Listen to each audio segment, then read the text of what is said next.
Hello everyone, I'm Richard Conway from Dublin, Ireland, reporting for Room Now from ACR Convergence 21.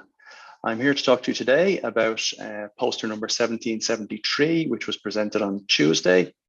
This was presented by Joris Deals. It was entitled Comparing the Efficacy of Guselkemab and Ustekinumab in Psoriatic Arthritis. So this study took individual patient data from the randomized controlled trials of these two agents, namely the Discover 1 and 2 studies and the PsA trials. It was an indirect comparison and it compared Guselkemab every 4 weeks or every 8 weeks to Ustekinumab 45 milligrams or 90 milligrams.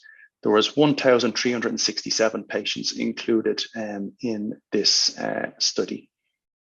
And their main outcomes were ACR 20 for the joints and PsA 90 for the skin. So they found that Guselkemab was better than Ustekinumab with an odds ratio of 1.9 for achieving ACR 20 and an odds ratio of between 2.6 and 3.2 for achieving a PsA 90. So the results of this are not particularly surprising to me.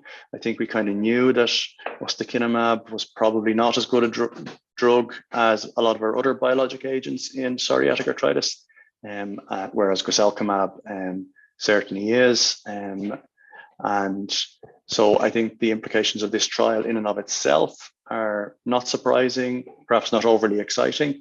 But what I think is really important about this study is that somebody's done a head-to-head comparison, an indirect one at least, between these two drugs. And I think that's something we really need a lot more of in all of our diseases, but particularly in psoriatic arthritis.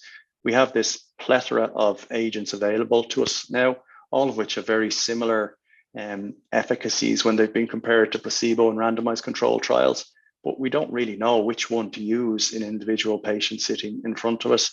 And we like to slice and dice the data a bit and say, oh, they have this particular clinical feature, maybe this one is better for that.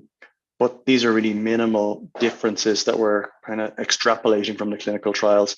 And I really do think we need to have more head-to-head comparisons, whether they are done by pharmaceutical companies themselves or whether this certainly is the sort of subject of that would be very suitable to an investigator-initiated pragmatic trial looking at very specific outcomes. I think we do need more of that to better inform our decision-making around these biologic drugs.